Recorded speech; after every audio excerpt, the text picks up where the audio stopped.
ایک واقعہ سناتا ہوں خواجہ معین الدین اجمیری کا. عطائے رسول ہند الولی حضرت خواجہ معین الدین اجمیری رحمت اللہ تعالی علیہ. میرے حضرت صاحب فرمایا کرتے ہیں ہم کٹر قادری ہیں، پر ہم کھل کے یہ بات مانتے ہیں کہ ہندوستان کے بادشاہ کا نام معین الدین اجمیری ہے. یہ ببانگ دہل مانتے ہیں. بہرحال ہند الولی حضرت خواجہ اجمیری ہیں. خواجہ اجمیری جب نئے نئے آئے نا یہاں اجمیر شریف میں، آپ نے خیمہ لگایا تھا، کپڑے کا خیمہ لگا کے اس میں رہتے تھے. تو ایک نوجوان تھا، وہ باہر رہتا تھا اجمیر سے، تو وہ آیا کچھ دنوں کے لیے، پڑھائی سے فارغ ہو کے. اجمیر کا رہنے والا تھا لیکن باہر رہتا تھا. جب یہاں آیا نا، وہ عصر کے بعد وہ گزرتا خواجہ اجمیری کے خیمے کے سامنے سے، جھونپڑی کے سامنے سے، تو خواجہ صاحب عصر کے بعد بیٹھ کے رویا کرتے تھے. عاشق دا کام ہی رونا تونا، بنا رویوں نہیں منظوری. یہ عاشق سدا ہی روندا رہندا، پاویں وصل ہوئے تے پاواں دوری. رویا کرتے تھے. تو نوجوان بڑا سادہ سا تھا، بچپن میں والد فوت ہو گئے، صرف ماں ہی ماں تھی. ایک دن اماں سے جا کے کہنے لگا یہ مسلمانوں کا سادھو روتا کیوں ہے؟ اماں کہنے لگی مجھے کیا پتا. بچہ کہتا ہے میرے اندر تجسس بڑھ گیا کہ بابے سے پوچھوں تو صحیح کیوں روتا ہے. 2 4 5 10 دفعہ میں گزرا. ایک دن بے چین ہو کے میں کمرے میں چلا گیا اجرے میں. تو میں نے کہا بابا کیوں روتے ہو؟ کہنے لگے مجھے اپنے شیخ کی یاد آتی ہے، مجھے یاد آتی ہے. تو بچہ کہتا ہے مجھے اس وقت تک پتہ نہیں تھا کہ محبت میں بھی رویا جاتا ہے. میں سمجھتا تھا رونا صرف دکھوں میں آتا ہے.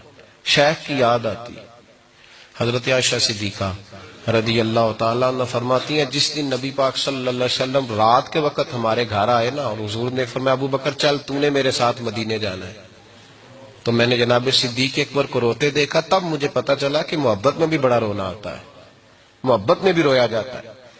فرماتے ہیں خواجہ اجمیر تو وہ نوجوان کہنے لگا بابا پیار میں بھی رویا جاتا ہے؟ کہا ہاں. کہنے لگا میں نے بھی رونا ہے.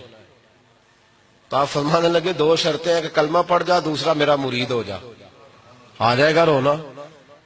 کہتے بلوش ہی لگ گئی، کبھی آنسو دیکھے ہی نہیں تھے. حضرت اجمیری کہتے ہیں اس طرح کر لے. کہنے لگا جی میں اپنی اماں سے پوچھ لوں. اماں کے پاس گیا تو اماں کہنے لگی بیٹے میں تجھے جانتی ہوں، تیرے دل میں جو بات بچپن سے آ جاتی ہے نا پھر وہ نکلتی کوئی نہیں. تو اس طرح کر لے جس طرح بابا کہتا ہے، اس لیے کہ تو نے پیچھے تو ہٹنا نہیں. جا کے مرید ہو گیا، کلمہ پڑھ گیا. اب بابا جی کہتے ناشتہ بھی میرے ساتھ کرنا ہے، شام کا کھانا بھی، اور فجر کی سیر میں بھی تو ساتھ جائے گا. پریت ہو گئی، پیار بڑھ گیا، پر کٹ گئے، زندگی بابے سے وابستہ ہو گئی. اب چند مہینے جب گزر گئے نا پوری لو لگ گئی. تو بابا جی کہنے لگے بیٹے تیری 3 چھٹیاں ہیں، 3 دن تو نے مجھے ملنے نہیں آنا. بالکل 3 دن کے بعد آنا. اس نے کہا مسئلہ ہی کوئی نہیں، پرواہ ہی نہیں تھی نا، پتہ ہی نہیں تھا. تو وہ چلا گیا گھر، صبح سے شام تک رہا. شام کو اماں نے روٹی دی تو 3 روٹیاں کھایا کرتا تھا، اب ایک لقمہ بھی نہ توڑا جائے. اماں کہتی بیٹے خیر ہے؟ کہا اماں جی پتہ کوئی نہیں، کوئی اندر کمی ہے کسی چیز کی، کوئی خبر نہیں، پتہ کوئی نہیں. خواجہ صاحب رحمت اللہ تعالی علیہ کا وہ مرید اماں بار بار پوچھتی لیکن کوئی بات ہو تو بتائے نا. کچھ نہیں اماں کوئی نہیں. بڑی مشکل سے شام ہوئی، شفق غائب ہوئی، اندھیرا جو چھایا، ساری دنیا بستر پہ لیٹ گئی. تو اس نے اٹھ کے چھت پہ گھومنا شروع کر دیا. بچہ نہ سوئے تو اماں کیسے سوئے؟ اماں بھی چھت پہ آئی. کہا بیٹے کیا بات ہے؟ کہا اماں پتہ کوئی نہیں، کوئی میری نیند اڑا کے لے گیا. بیٹے تو نے روٹی بھی نہیں کھائی؟ کہا اماں کوئی نہیں پتا، کوئی پتہ نہیں. جب 12 بجے کے بعد کا وقت آیا تو پھر ہلکے ہلکے آنسو نکلے، اور جب سحری چمکی تو دھاڑے مار کے رویا. بیٹے کیا ہوا؟ لگا اماں میں نے بابا جی کے پاس جانا ہے، اسے کہے مہربانی کرے، میں نہیں، یہ جدائی میرے بس کا روگ نہیں، اب نہیں میں نہیں رہ سکتا. فجر کی نماز پڑھ کے تو اماں گئی، کہنے لگی مہربانی کر اسے بلا. تو بابا جی کہنے لگے اسے کہے ابھی تو 1 دن گزرا ہے، ابھی تو وقت بڑا پیچھے ہے، ابھی ٹائم ہے. بس اگلے دن کی جو شام ہوئی تو ماں کے قدموں میں گر گیا، کہنے لگا خدا کا واسطہ اسے کہو میرا نہیں گزارا ہوتا، اب نہیں، اب عادی ہو گیا، اب اگر اس کی دید کا نشہ نہ ملا تو مر جاؤں۔ حضرت اجمیری رحمت اللہ علیہ کے پاس اماں روتی ہوئی آئی، کہنے لگی بابا مجھے نہیں پتا تیرا اس کا رشتہ کیا ہے، میں تو ماں ہوں۔ اس کے آنسو گرتے ہیں تو میرا کلیجہ پھٹتا ہے، وہ جب روتا ہے تو میری جان نکلتی ہے، مہربانی کر اسے دید کا نشہ دے، میرا بیٹا ہے بلکتا ہے دیکھا نہیں جاتا۔ جب یہ لفظ کہے تو آپ فرمانے لگے ماں تو عویس کرنی کی ہو تو میرے رسول دیدار منع کر دیتے ہیں، تو ماں بن کے آئی ہے تو تجھے کیسے روک دوں؟ فرمایا جا اسے کہہ آ جائے۔ اب وہ وہاں سے نکلا تو دوڑا آیا اور آ کے کھڑا ہوا تو حضرت اجمیری مریدوں کو سبق پڑھا رہے تھے، کتاب کھلی ہوئی، بات ہو رہی تھی مریدوں کے ساتھ گفتگو ہو رہی۔ وہ آ کے کھڑا ہو گیا، ایک نظر یوں اٹھائی تو دروازہ، بڑی دیر سے کھڑا، یوں نظر اٹھائی اس کی طرف دیکھا، بس دیکھا ہی تھا کہ وہ دھاڑے مار کے رونے لگا۔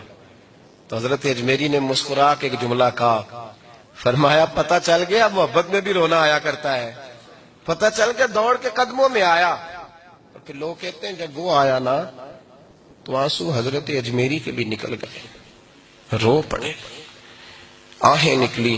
فرمانے لگے بیلیا رات سویا نہیں نا؟ کہا حضور نہیں۔ فرمایا میں بھی نہیں سویا، تو اگر بیدار تھا تو کل شام روٹی نہیں نہ کھائی؟ حضور نہیں کھائی۔ فرمایا میں نے بھی کوئی نہیں کھائی۔ یہ محبت دو طرفہ ہوتی ہے، یک طرفہ تھوڑی ہوتی ہے، اگر تو نے نہیں کھائی تو میں نے کب کھائی؟ میرے بھائی ہمارے مشائخ نے محبت کی زنجیروں میں باندھا مریدوں، تو بند گئے، گزارے ہی نہیں ہوتے تھے۔ قطب الاقطاب حضرت خواجہ قطب الدین بختیار کاکی رحمت اللہ علیہ فرماتے میں حضرت خواجہ معین الدین چشتی رحمت اللہ علیہ کی خانقاہ میں بیٹھا تھا، اچانک ایک تاجر، ایک دنیا دار شخص آیا۔ حضرت خواجہ معین الدین چشتی رحمت اللہ تعالی علیہ کے سامنے بیٹھے ہوئے آپ کے ایک مرید شیخ علی علیہ رحمہ جن کا نام تھا، ان کی طرف وہ تاجر تیزی سے بڑھا اور شیخ علی کا گریبان پکڑ لیا۔ میرے پیسے کب دو گے اور کتنے وعدے کرو گے؟ لاؤ میری رقم واپس کرو۔ حضرت خواجہ معین الدین چشتی رحمت اللہ علیہ ساری صورتحال سے بے خبر تھے، جلدی سے اٹھے اور اٹھ کر کے اس تاجر سے کہا کہ معمہ کیا ہے، بات کیا ہے؟ کہا حضور بہت عرصے تھے آپ کے اس مرید شیخ علی نے میری رقم دینی ہے اور واپس نہیں کرتا۔ خواجہ صاحب علیہ رحمہ نے شیخ علی کی طرف دیکھا اور فرمایا یہ معاملہ کیا ہے؟ عرض کی حضور غریب ہوں، کمزور ہوں، تنگ دست ہوں، قصدن ایسا نہیں کر رہا، اس سے کچھ مہلت لے چکا ہوں، وہ ختم ہوئی، اب اور مہلت کا سوالی ہوں، اور یہ مجھے مہلت دینے کو تیار نہیں ہے۔ خواجہ اجمیر علیہ رحمہ نے اس تاجر کی طرف دیکھا اور فرمایا غریب ہے، مجبور ہے، اس وقت تنگ دست ہے، اس کو کچھ مہلت دے دو، یقیناً تمہاری رقم لوٹا دے گا۔ اس نے حضرت خواجہ علیہ رحمہ کے ساتھ بھی توہین آمیز لہجہ معاذ اللہ اختیار کیا، ابھی لے کر کے جاؤں گا، پوری رقم لے کر کے جاؤں گا، ورنہ نہ صرف یہ کہ اسے رسوا کروں گا بلکہ میں اسے بازاروں میں کھینچوں گا۔ خواجہ قطب علیہ رحمہ فرماتے ہیں جتنے لوگ وہاں بیٹھے تھے ان سب کی طرف جب شیخ علی دیکھتے تو کمزور پڑتے، روتے، میرے پیر بھائیوں کے بیچ آ کر سرعام اتنے لوگوں میں میری اتنی رسوائی کر ڈالی۔ خواجہ اجمیر نے اپنی اس مرید کی آنکھوں میں جب آنسو دیکھے تو بڑا ہی دل نرم ہوا، اس کو کہا کچھ مہلت دے دے، اس نے کہا نہیں نہیں مجھے تو ابھی اپنی رقم چاہیے۔ خواجہ صاحب رحمت اللہ علیہ نے زمین پر چادر بچھائی، چند سکے جیب سے کیا نکالے تھے کہ اللہ تبارک و تعالیٰ نے بھرے خزانوں سے دولت عطا فرما دی، یہ ہے تمہاری رقم، اٹھاؤ اور لے جاؤ۔ تمہیں فقیروں کو اس طرح رسوا نہیں کرنا چاہیے تھا، تمہیں خانقاہوں میں بیٹھے ان سادہ اور کمزور لوگوں کے ساتھ یہ رویہ روا نہ رکھنا چاہیے تھا۔ یہ کہا اس شخص نے پیسے اٹھانے شروع کیے اور اٹھاتے اٹھاتے نا جب اس کی نظر زیادہ مال پہ پڑی تو کچھ زیادہ پیسے بھی اٹھا لیے، ذرا نظر بچا کے دیکھتا کہ خواجہ صاحب دیکھ تو نہیں رہے، کچھ زیادہ رقم ہتھیائی اور وہ چلتا بنا۔ حضرت خواجہ علیہ رحمہ نے شیخ علی کو تھپکی دی، فرمایا اللہ نے تمہاری عزت رکھی، پر ایک بات میری یاد رکھنا، جب بھی بھروسہ کرنے کو دل ہوا جب بھی کسی طرف سہارا ڈھونڈنے کا دل ہوا تو یا خدا کی طرف دیکھنا یا محمد مصطفیٰ کی طرف دیکھنا صلی اللہ علیہ وسلم. یہ کیا